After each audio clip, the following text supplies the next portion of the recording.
Creo que esto es lo que el Señor me ha puesto a hacer, a predicar su palabra aquí en el Mall Nacional y hablarle a los turistas en particular de la gracia del Evangelio y la oportunidad que tenemos en Jesús de entrar al reino de Dios, donde Él ha dicho que ha ido a preparar lugar para todo aquel que cree. ¡Wow!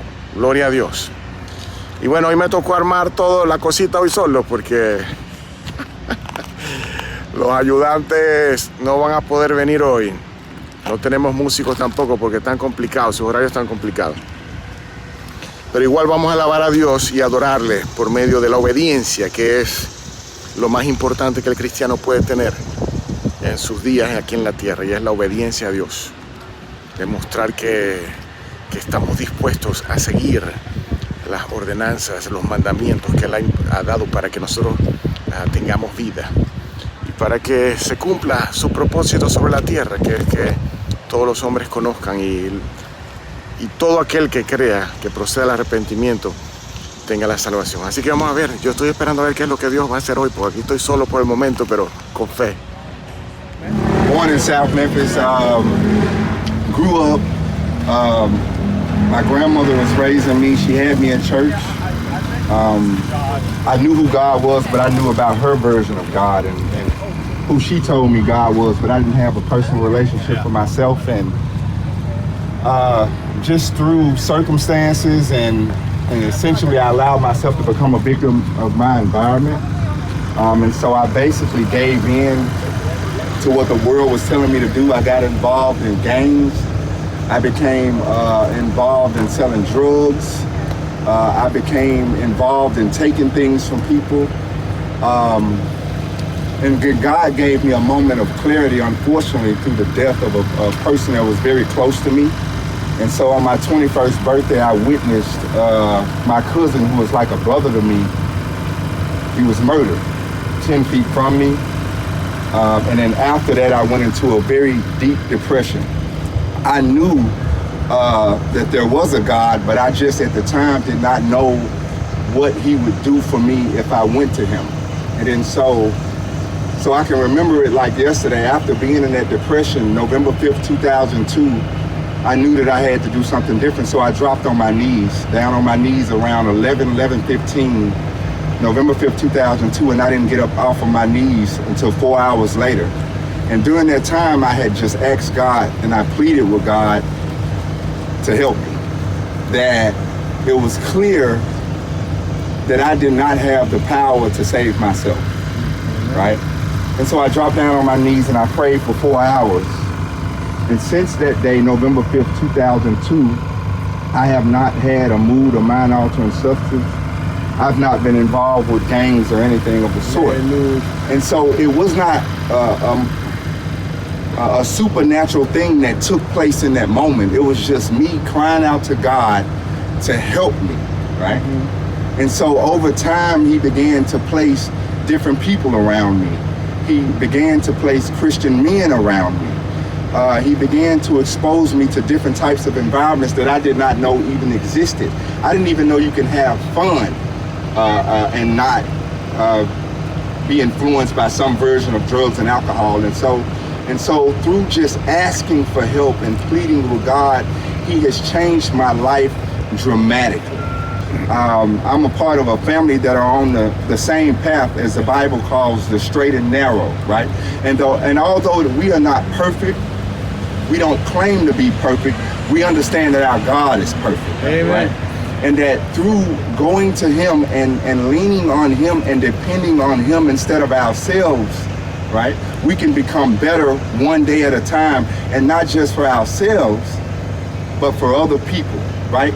This is an outward focused ministry, right? And so now that we understand that we are saved, we must internalize the fact that other people need to be saved. And so as I try to walk this path, this way of life, I'm not just doing it for me, I'm doing it for other people so that they can see the love of Jesus, so that they can understand the love of Jesus.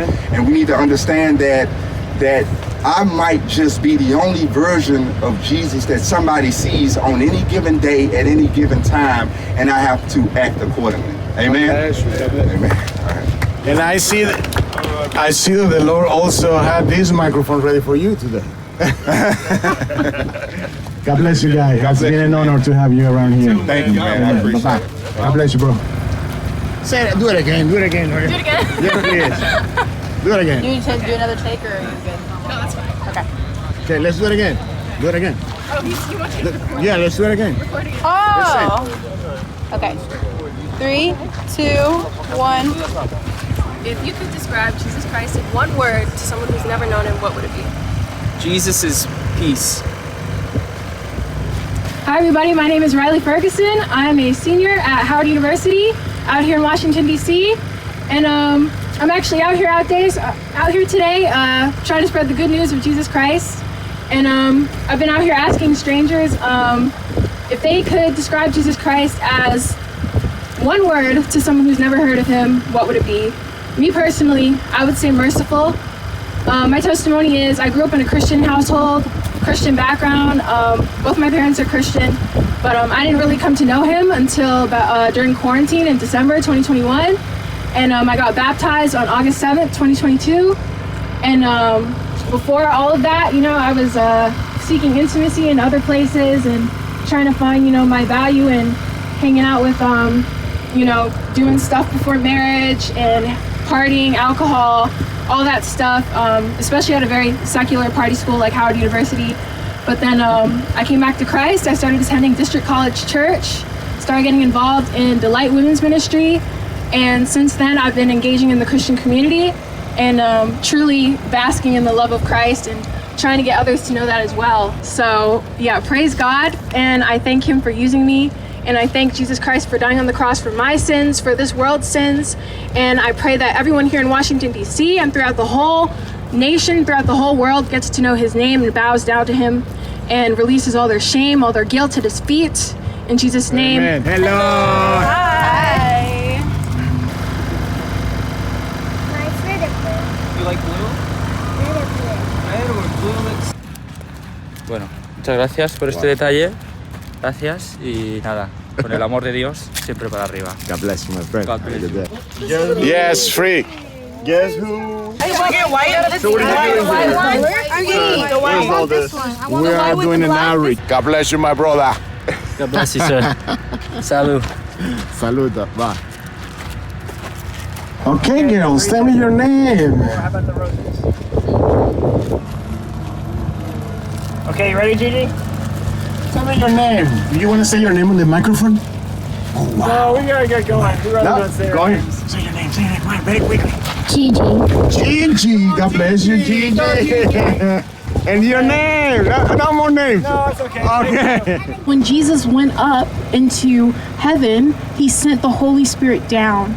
And so the Holy Spirit can live inside of you. And that's what happened with me. I was full of sin and condemnation, and I felt like my life had no purpose, no meaning.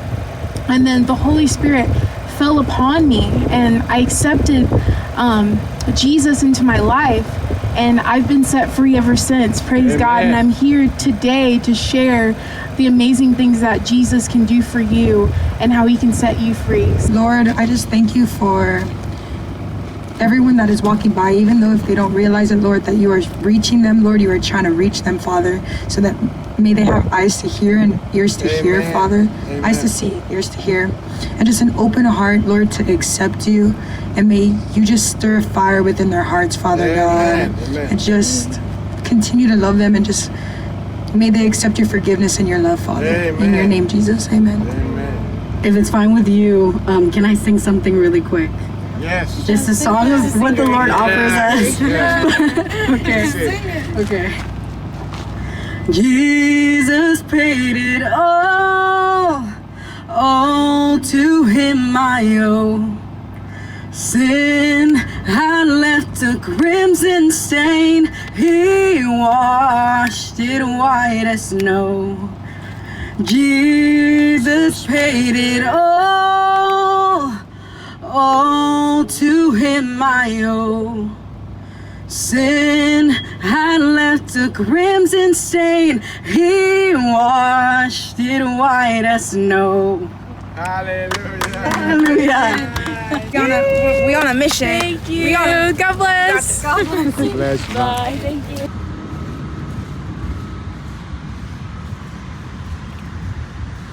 And so now we have a decision to make. We all have the same decision to make. You can accept Jesus into your life. You can confess with your mouth that Jesus is Lord. You can believe in your heart that God raised him from the dead. And you can and will be saved if you make this decision.